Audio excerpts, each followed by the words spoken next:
Well, thank you very much. It's an honor to be here. The weather was a little rough, but there was no way I was going to miss it. And I see we have a lot of media here. That's nice, always nice. They're our deep friends, right? But we're getting better over the years, much better. But I do want to say hello to everybody. There's a special place to me, and we're going to have a big victory. The polls are looking tremendous in Michigan and Wisconsin, and we're going to do something I think that's very, very special. I think it's going to be a very special election. I've been saying November 5th of this year is going to be the most important day in the history of our country. I believe that. So just remember that. We're here this afternoon in Grand Rapids, Michigan, 1,283 miles from the southern border. You've been hearing a lot about the southern border over the last couple of years. We put up a chart which is border related, and you see the lowest point in history was just before I left. Just as I was leaving, that was the lowest point. You see the arrows pointing? And I think that chart spells out better than anything I can say today. In fact, I don't have to say anything. I can just leave. Just take a look at that. That is the best. And then it looks like a rocket ship went off. When you look at the other numbers, it's a shame. It's a sad shame. Under crooked Joe Biden, every state is now a border state. Every town is now a border town, because Joe Biden has brought the carnage and chaos and killing from all over the world and dumped it straight into our backyards. And people are coming in from prisons and mental institutions. Nobody's ever seen anything like it. Under the Trump administration, we had a tough policy of getting the bad people out. We wanted to get them out. We took them out by the thousands, and we took, as an example, the MS-13 gangs out. The countries didn't want to let them back in, and I said, well, then we're not giving you any money. We give them so much money, in this case, $793 million. I said, that's okay. We're not going to give you any money. And they said, well, we'd be glad to have MS-13 coming back into our country. It'd be an honor. And they took them back, but they wouldn't take them back under Obama. Under the Obama administration with Biden, they wouldn't take them back. And I was told that they won't take them back. And I said, really, what do we give them? And it was close to $800 million. I said, tell them we're not giving it to them anymore. And they immediately said, let's take them back. That negotiation, sheriffs lasted about 3 minutes, and we succeeded.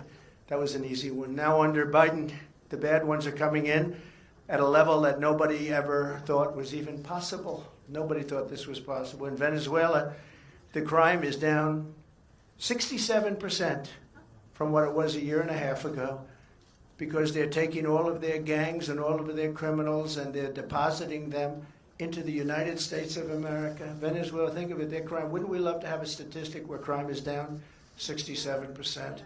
Ours is only going in one direction, and it's going to be very bad now because we have a new form of crime. It's called migrant crime. They're having fistfights with our police officers right in the middle of streets. They're sending prisoners, murderers, drug dealers, mental patients, and terrorists, the worst they have in every country, all over the world. This isn't just in South America. They're coming from the Congo, from Yemen, from Somalia, from Syria. They come from all over the world, China.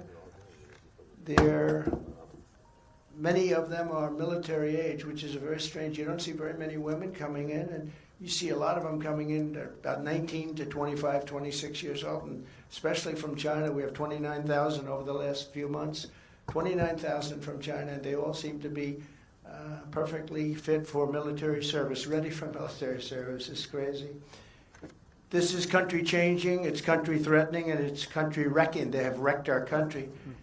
But I stand before you today to declare that Joe Biden's border bloodbath, and that's what it is. It's a bloodbath. They tried to use that term incorrectly on me 2 weeks ago. You know, it's all about misinformation. That's all they do is cheat on elections and disinformation, misinformation, fairly closely related, those two words.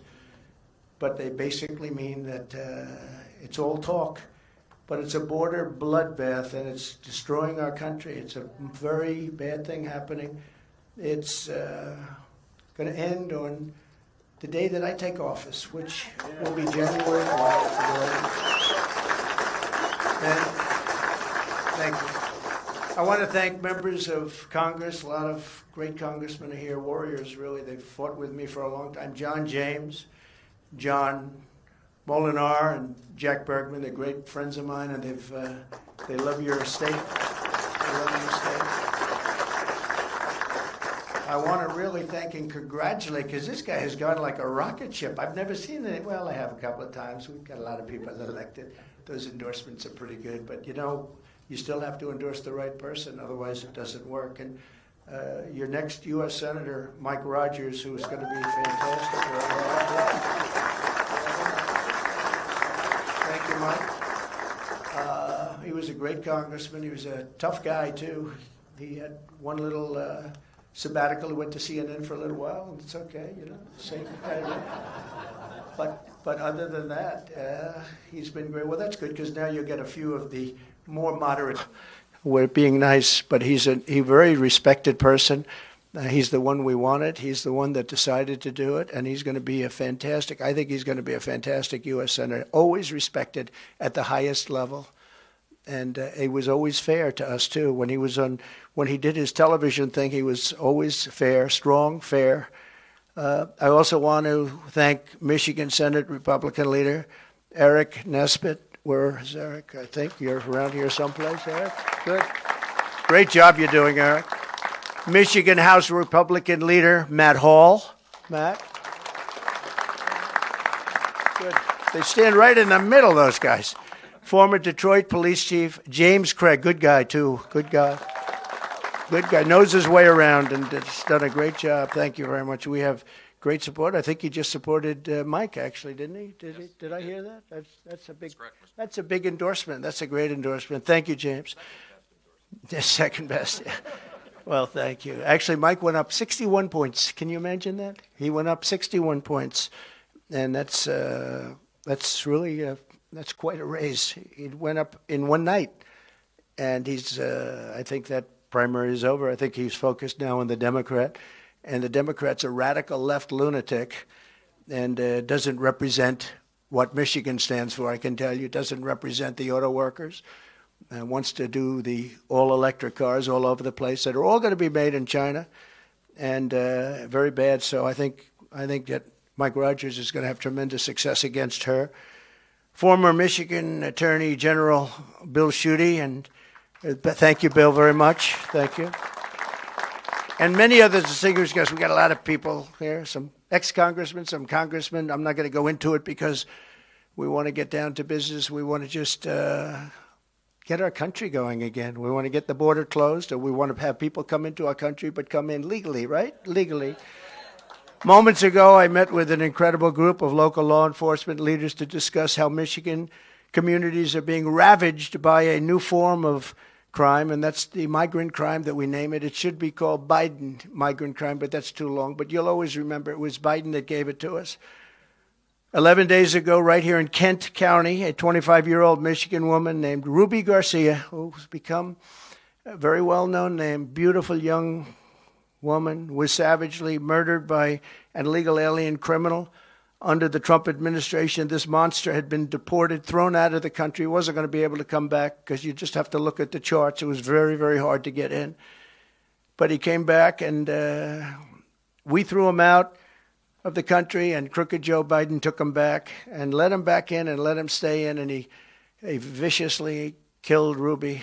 The illegal alien charged with Ruby's really heinous killing, and this is somebody that had many, many arrests, including for some very bad crimes that he committed.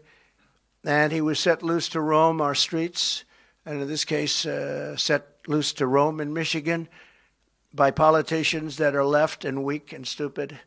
On March 22nd, he shot 17-year-old Ruby. Actually, she was a beautiful, beautiful young woman.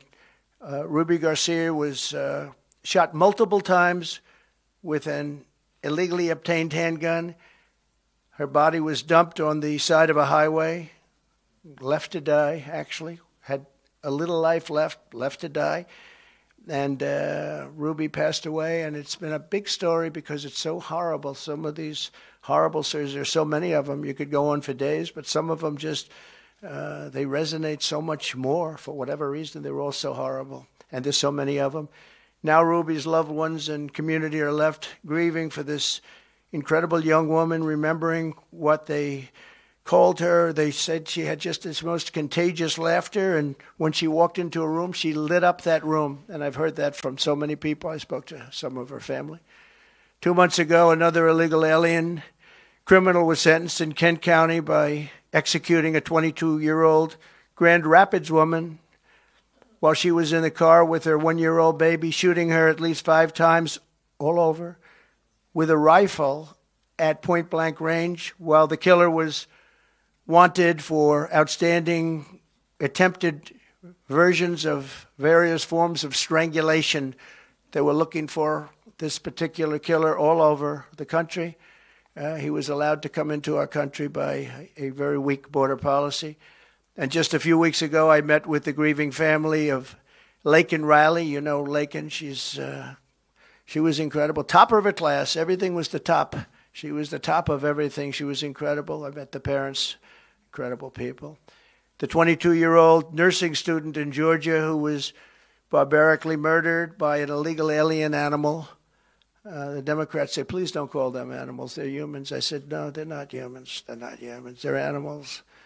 Nancy Pelosi told me that. She said, please don't use the word animal, sir, when you're talking about these people. I said, I'll use the word animal because that's what they are. I'll never forget my vow to her wonderful mother, father, and sister 2 weeks ago. And I said, I will deliver justice for Laken. I said that, and now, today, I'm adding something. It's going to be for Laken, and it's also justice for Ruby. We're going to deliver justice for Ruby. We're going to watch what happens with this thug. We're going to watch what happens. And we have all the law enforcement behind. They're going to be watching what happens to this thug. He's not going to get away with it. So many people get away with it. They say, oh, let him go, let him go. I'm the only one that has to put up a bond. You know, I put up a bond. I didn't do anything wrong. I had to put up a bond this morning for $175 million. I did nothing wrong. They can shoot somebody, kill somebody, and walk out of jail an hour later. How about that? Do you think that's a fair policy? That's called radical left. But not one more innocent life should be lost to Biden migrant crime. The first step to restoring safety in America is to fire crooked Joe Biden, get him out November 5th, and we're going to get him out. We're going to have more people voting, I think, than anybody can even imagine. And if that happens, if we swamp them, you know, swamps too. First you want to drain the swamp, but you want to, for purposes of voting, you want to swamp them.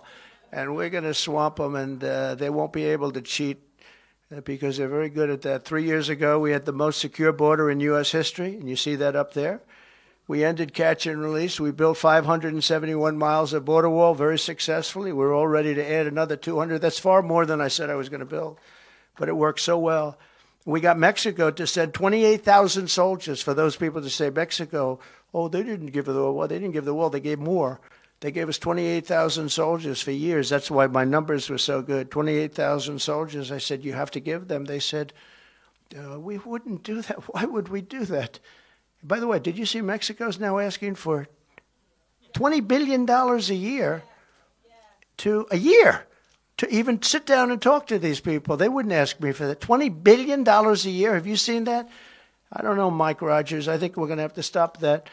But $20 billion a year they want just to sit down and talk. Think of it. How crazy is it all? Where have we come? But they said, no, we won't give you soldiers. Why would we do that? Oh, he said, yes, you will. Oh, you're going to give me the soldiers. No, we will not do that. Of course, you know, that's what you'd say. That's what I'd say. You will do it 100%. I will do anything you ask, including I will make a really major bet. You will do it. The 28,000. Nope, we won't do it. I said, here's the story. If you don't have this approved, it was Friday evening, immediately I'm going to sign a bill where we're going to tariff your cars and all of the other things you send in to hurt Michigan and to hurt other, but regardless of that, because the new threat is China is now building factories. Not with me, they weren't.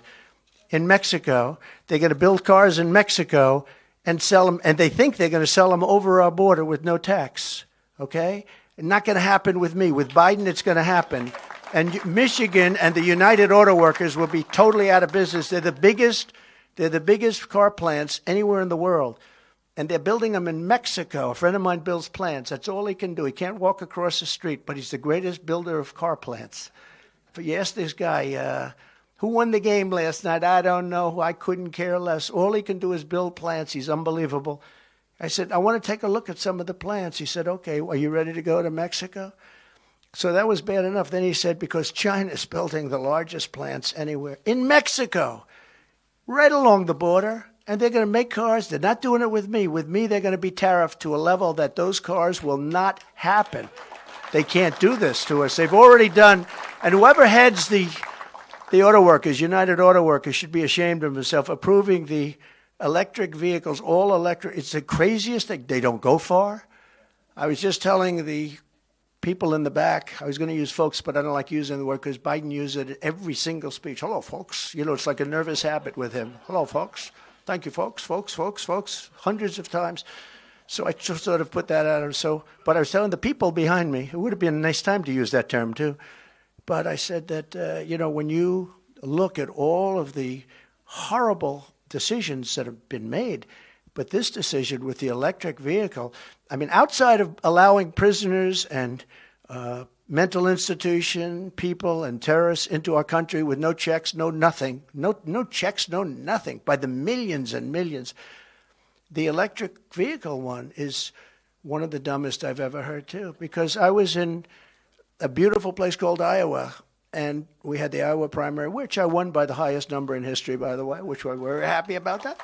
By double the highest, actually. We had double the highest, the best margin, doubled. Anyway, so I love it. But it happened to be a little cold that night. It was 40 degrees below zero. And there were more electric cars. I said, what are all those cars doing all over the streets? They're electric cars, sir. They don't work in the cold. So they're going to have to do a little business first. And I want them people to buy electric car if you want one.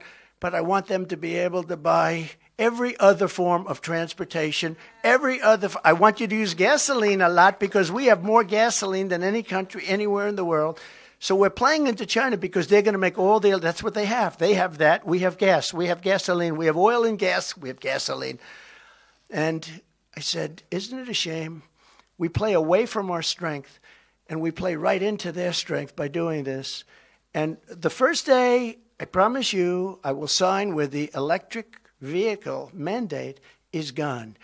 If you want an electric car, you can buy it, but you're going to be able to buy every other form of push, every other form of car and engine and motor that you want, and you're going to have it, and the car companies are going to have to go back. I don't know if you know it, the reason the car companies, the massive subsidy that this country is paying to try and get these cars sold. We have hundreds of thousands of cars, electric. They can't sell them. People don't want them. And you got to go with the market. We've sold about 5% of our cars are electric, and that's fine. I think they're fine if you like to go short distances. If you want to take a trip, I don't think you want to do that. I don't recommend electric. Maybe someday they'll be able to do it, but right now they're not even close. So we're going to end that immediately. We're going to end it day one. But we had remain in Mexico. Think of this. We had the 28,000 soldiers, and when I said I want them now, we had them the following week. That's why our numbers are so good. But we have remain in Mexico, safe third country agreements, asylum bans, Title 42. When people were sick, we don't want them coming into our country with contagious diseases, and they have it. And all of a sudden, you see these contagious diseases spreading, and everyone's saying, I wonder where they came from. I can tell you where they came from. And we had what's called a rapid removal policy, very rapid removal, like how about the following day and even that evening. And all of that's been ended by crooked Joe Biden. It's just so sad. And that's why you see the numbers on the chart where they look like the rocket ship. Joe Biden and his party came in and they blew it all up. Everything was, all the things we did, in so many other ways too, with trade, so many things. We took in hundreds of billions of dollars from China, and they're soft on China. They're soft on everybody but me. They're very tough on me. They are soft on everybody, but they're tough on me. But that's okay. It's going to all work out very nicely because the people of this country understand it. You can't interfere with elections like they do. And it's the only thing he's got going, if you think about it. The border policies are horrible. All of his policies are horrible.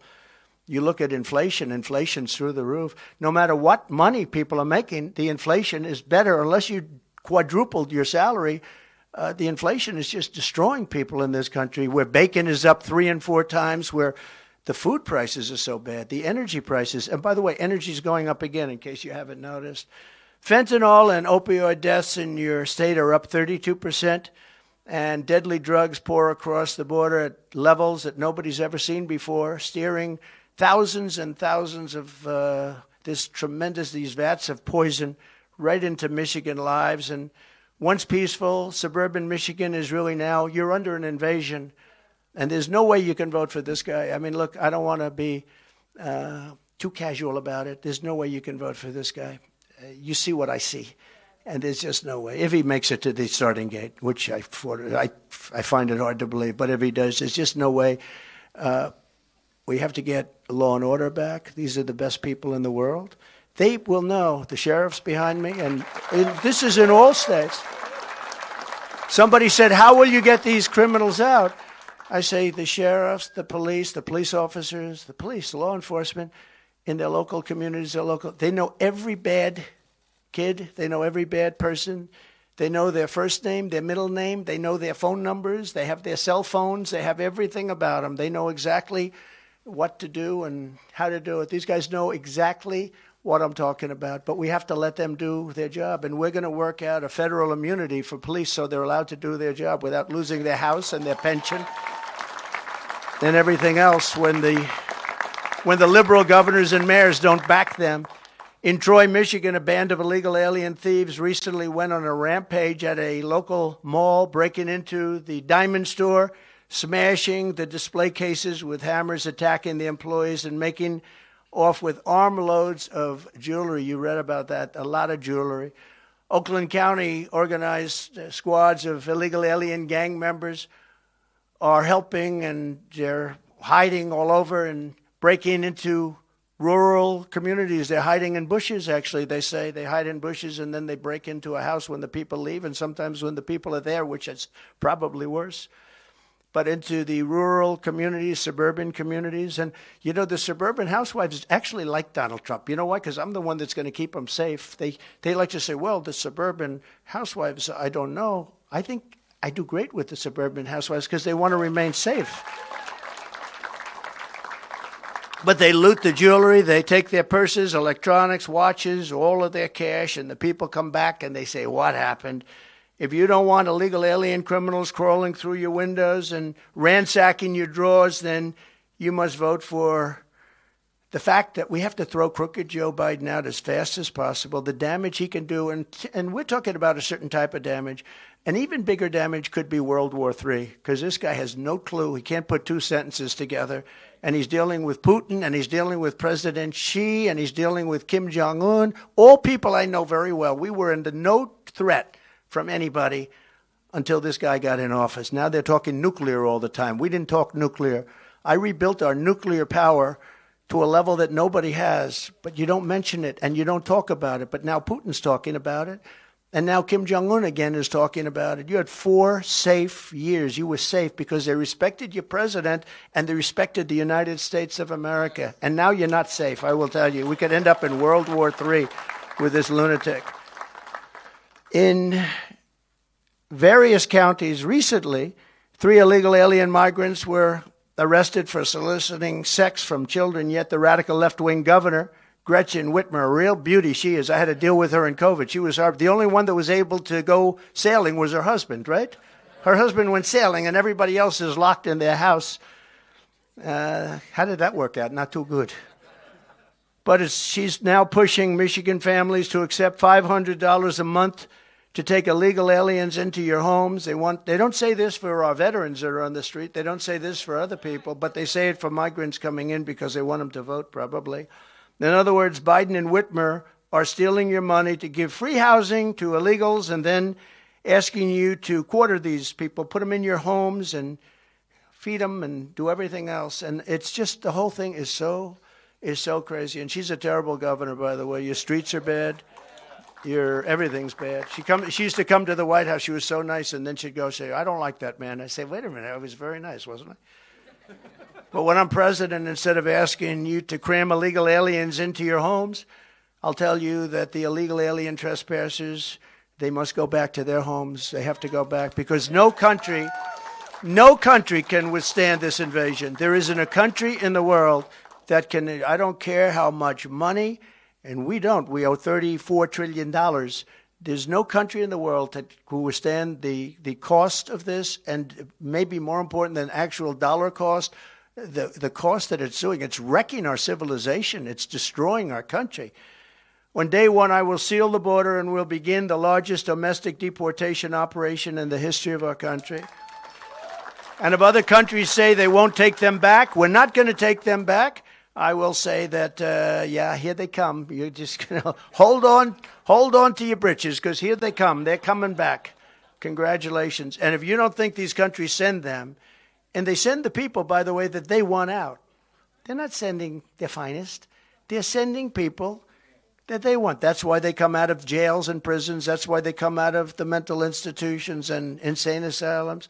Human trafficking now is at mostly women, is at the highest level. We had it to the lowest level in 37 years. I had it down to the lowest level in 37 years, and now it's at the highest level ever. And this is human trafficking, mostly in women. We will stop the plunder, rape, slaughter, and destruction of our American suburbs, cities, and towns. We will end deadly sanctuary cities immediately. I will shift massive portions of federal law enforcement to immigration enforcement, and we will impose a naval blockade on the cartels, and we will hit the cartels very hard, but we're going to impose a naval blockade, because when the land gets clogged, these are rather smart people. They go this way with the boats.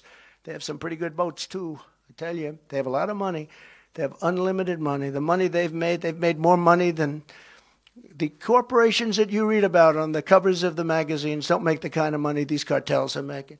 Now I'd like to invite some of the heroes, really, law enforcement professionals here to speak, say, for just a few minutes, the Biden border bloodbath. They want to talk about it, and we will talk about it.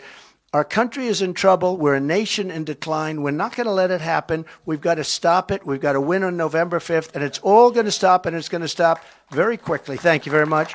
If I could, I'll ask Police Officers Association of Michigan, President James Tiganelli, to come up. He's a fantastic man, respected all over the country. Thank you. James, please.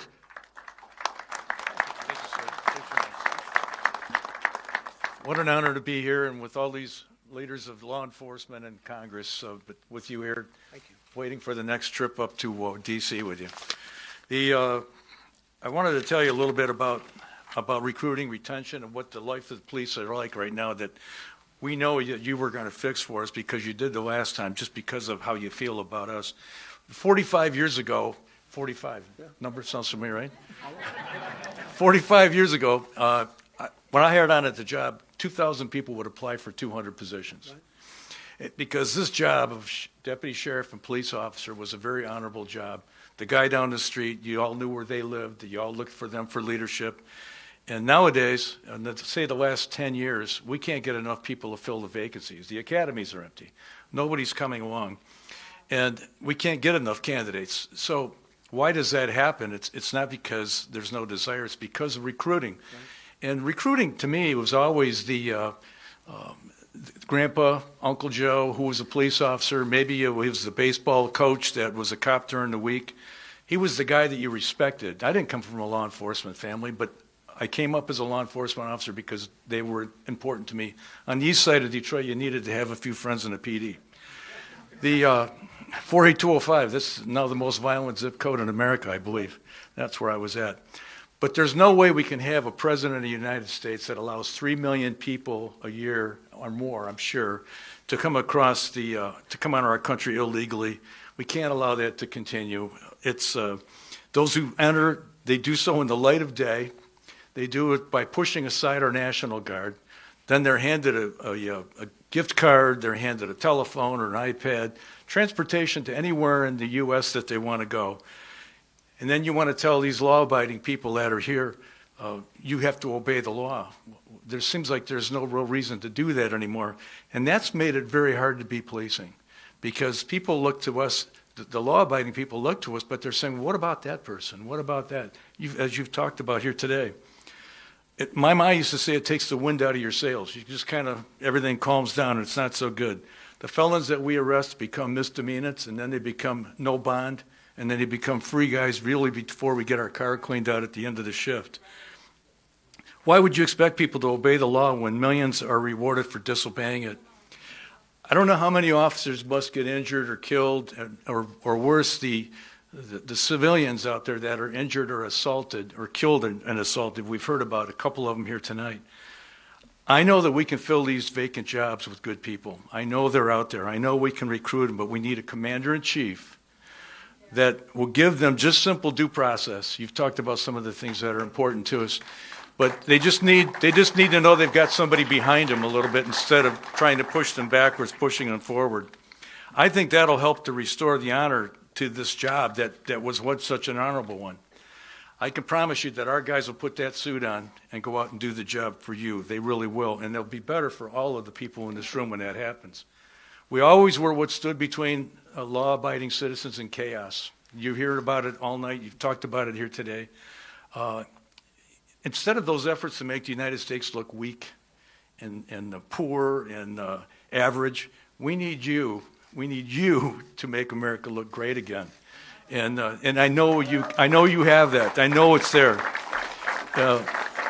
Last week when you went to New York and you attended the viewing of Jonathan Diller, I just wanted you to know that brought honor to every police officer, every deputy sheriff, every law enforcement officer, wherever we were in this country. When we saw what you did, it was like, that's cool. That's us. That's a boost for all of us. It's so good. I hope that you'll consider with the Congress and the Senate here that we have that you'll support legislation to make a death penalty for killing a police officer while on duty.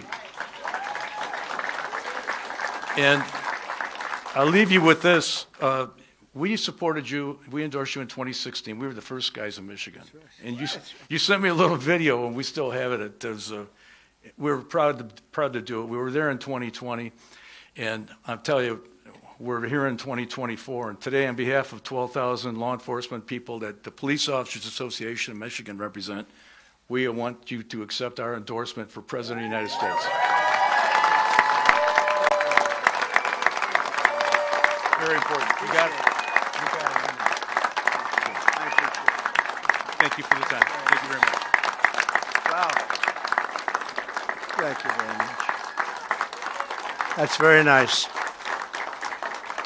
That's a great honor, and thank you very much. And we will make you proud. We will make you proud. I do want to thank the family because I met with Stephanie. That's Jonathan's beautiful wife, Jonathan Diller, and I met with the whole family. These are incredible people. What happened to Jonathan should never have happened, and they were just devastated.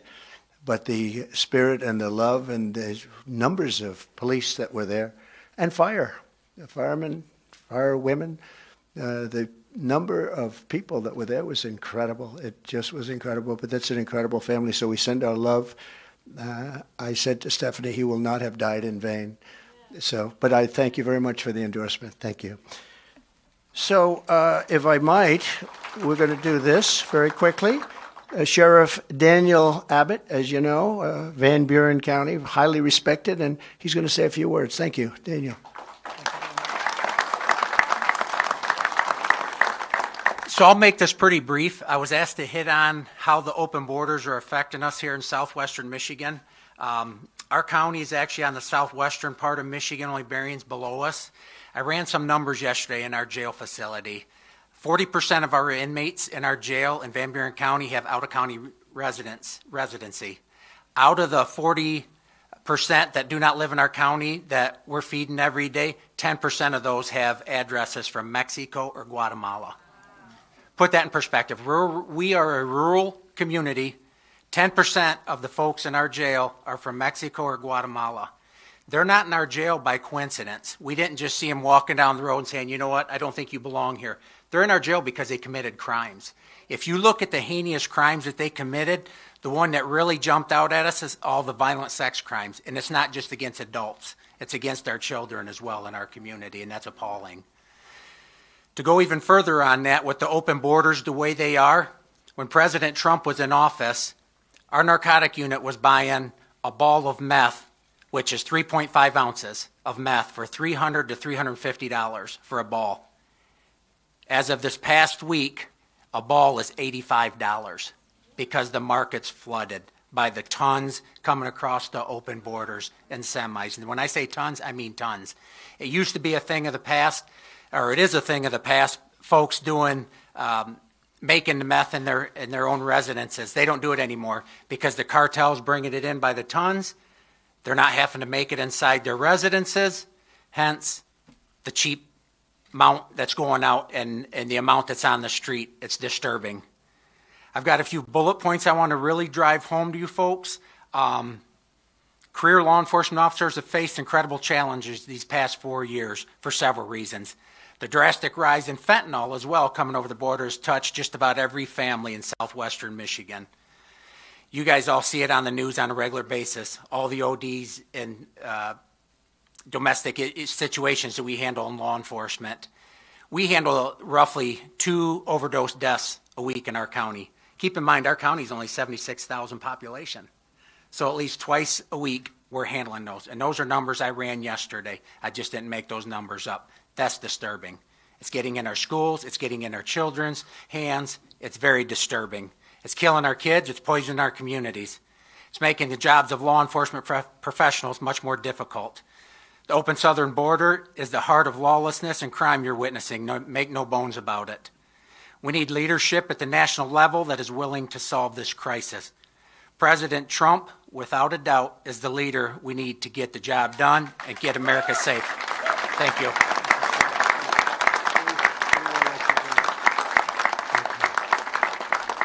Thank you very much. Allegan County Sheriff Frank Baker to say a few words, please. Frank. Thank you, Frank. Thank you, Mr. President. It's truly an honor to be here today and talk about something that's very near and dear to my heart, as well as my fellow sheriffs, and that's safety within our communities.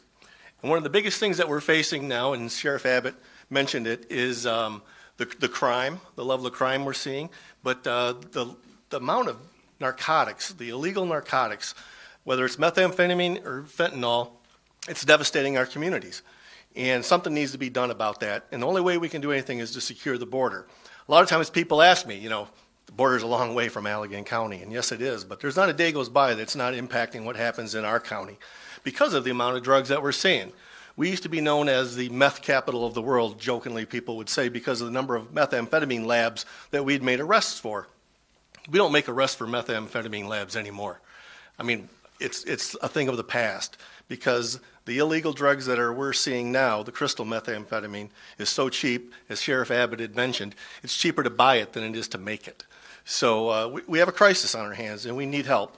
And part of that help is going to be securing our borders. So I appreciate you taking the time to meet with us today to talk about this important topic to us. Because there are a lot of tragedies that are happening. You mentioned it with Ruby Garcia. In fact, a couple of our deputies made the arrest of the suspect in that case last month. So it's happening in our neighborhoods, even though the border is a long ways away and we need help. And so I appreciate what you're doing to help us and meeting with us today to talk about this concern. Thank you. Thank you, Sheriff. Great people behind me. Is Tom Homan here, by any chance? Tom? Tom Homan? Where's Tom Homan? Because I wanted to pay tribute to him. He is some man. And I know he was around here. I said hello. I said I might bring you up, but I'm not going to bring him up because he's not here. He had to get back to capture people. But I just want to thank Tom Homan. He has been so special. He's been so great on television. He's been so respectful of the job that we did as an administration. We had such great numbers, and we took over a tough situation, and we had great numbers. In 2016, I ran on the border. And in 2020, we did such a good job, I couldn't even talk about the border. The people would say, sir, they don't want to hear about the border. I said, no, we did a great job. We have to talk about it. Sir, they don't care. You fixed the border. The border's great. You see the numbers up there. The border's great. Nobody cares about the border. And now we have today. Today, the border is 100 times worse than it ever was in 2016. I call it peanuts. That was peanuts. That was small time. And today it's the worst border anywhere, I think, in the world. There's never been a border like this anywhere in the world where millions and millions of people are coming. Thousands of people come over an hour. And there's never been anything like it. We're going to fix it. We're going to close it. And we're going to do many other things that we're not here to talk about, but we're going to make our country great again. We are not now a great country. We are a country that is in serious decline. And we're not going to let that happen to our country. We're going to fix the economy. We're going to get inflation under control. Inflation's up probably real numbers 50% in the last few years, and people are being destroyed just going to the grocery store. That's where I hear it the most. They go out for groceries. They can't believe it. They're paying 4 and 5 times more than they did 2 or 3 years ago. But we're going to fix our country. We're going to be respected again all over the world. I'm going to keep you out of World War III. We're not going to have World War III. Right now, the way we're going, you're going to have World War III. And we're going to do a real job. We gave you the largest tax cut in history, largest regulation cuts in history. We took care of our soldiers. We rebuilt our military. We beat ISIS, and we didn't go into any wars. Everyone said, remember when Hillary Clinton said, look at him, he's going to get us into wars. I got us out of wars. And but we knocked out ISIS, and we knocked out everything we had to do, and we rebuilt that military to a level. Unfortunately, he gave a lot of it away to Afghanistan.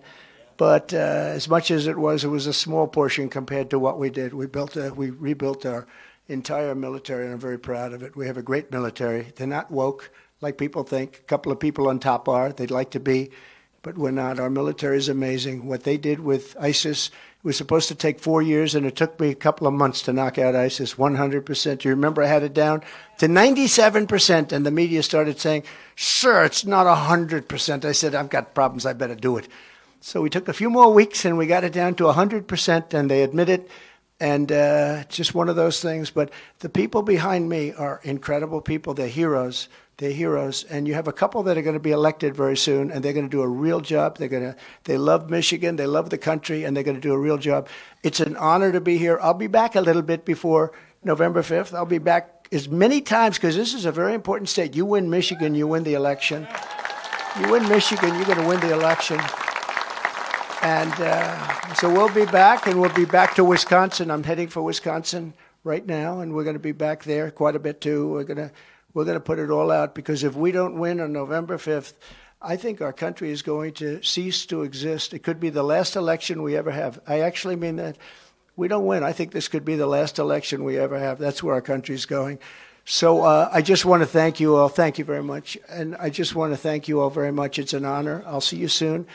And again, give these people a big round of applause. Thank you very much. Thank you.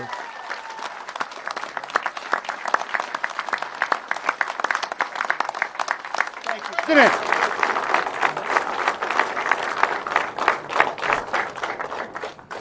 Mr. President, do you support the 6-week abortion ban that the Florida Supreme Court just upheld?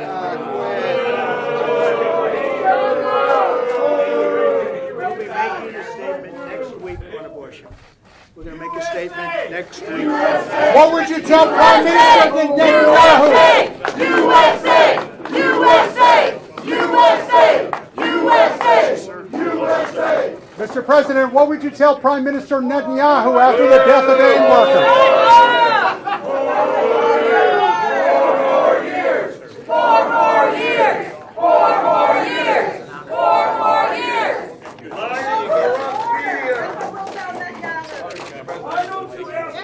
Mr. Trump, do you still think the